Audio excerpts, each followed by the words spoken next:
Hello, I'm John. You found my channel, John Reviews It. So, it's kind of like my wrap-up video for Southwest AudioFest. I'll tell you this, it was my first time ever going to an AudioFest like this.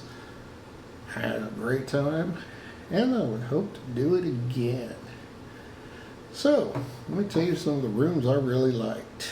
One of them, the AccuPhase room with the Gauder acoustic speakers.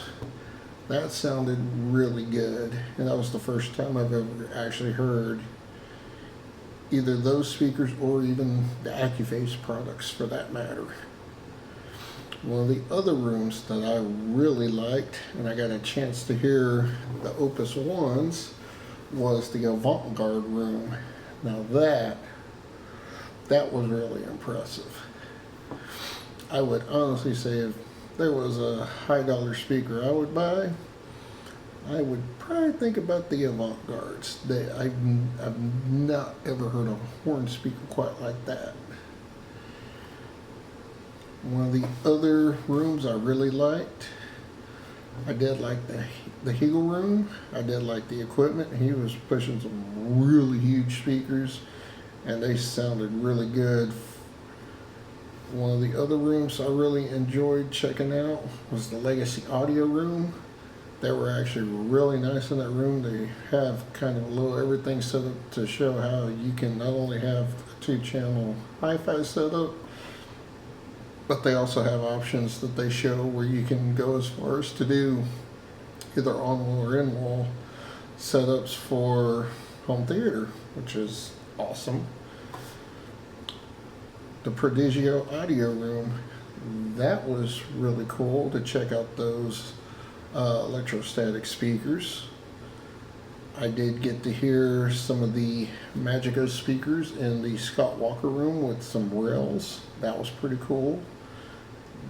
The Estalon speakers that Scott Walker had, those were also really cool looking speakers. First time I've ever heard them. Along with that, they did also bring out the Macintosh gear with the Sonus Faber in the room. Now that was probably one of my most favorite rooms because I've looked at Sonus Faber, didn't buy them, but these were much more higher in model than the ones I had ever looked at, and needless to say, very impressive speakers. And with the Macintosh gear with them blue meters, I really can't say nothing bad about them. I did also get to hear some von Schweikert speakers for the first time. That was pretty cool. I did also, for the first time, get to hear some YG acoustic speakers. That was also pretty cool. SV audio speakers, those sounded really cool. Another one that was in a really big room like the SV audio was the Altec Lansings. Those big old things sounded really good as well. But my probably most favorite one out of all of them was the Alcon audio room that had the home theater set up with the Trinnov waveforming. It's the first time I got to hear as close to a waveforming setup as they could get. Granted, it wasn't the best possible space to really hear waveforming, but I give them credit for doing a really, really good attempt at it. And I can't really say it sounded terrible because it sounded good. And for those of you who will see the video I have posted of that room, I had to blur it out because I don't want to get a copyright strike, but it was of the Top Gun Maverick movie, but you can kind of more or less make it out through the blur, but you mainly hear it more than you see it. So that was really pretty much the big takeaways I had. It was nice to see All Elite Audio out there with the Ever Solo gear. I happened to pick up a T8 Transport, which if you're seeing this video, you should have already saw the video of me unboxing it because I couldn't wait to unbox it. So I unboxed it while I was there at the show in my room. So yeah, those are pretty much the highlights of the show that I liked.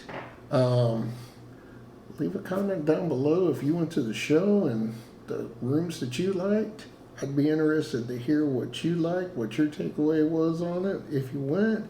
And if you didn't go, check out my videos and tell me which one of the rooms you like that I filmed. Also, I will admit on some of my videos, I didn't realize with the zoom setting I had it on, you can kind of see the tip of the shotgun mic I was using. Also, first time using that mic, so I'm hoping the sound quality is good without clipping too bad. But I want to say that mic is way more sensitive than I really thought it was. So there is a chance it could have caught a bunch of the audio, but it could also clipped a lot of it just because it was picking up so well. I probably need to do some adjustments in the app I was using to where it could actually take in all the sound without clipping. But that's a little learning curve on my end. But hey, you know what? It's all good either way. So, that being said, I plan on going hopefully next year when they do this again. Like I said, I had a great time. And probably going to make sure I have a little bit better gear to go with next time. So that way I can bring you even better videos, sound, everything. So till then, like and subscribe. I'm out.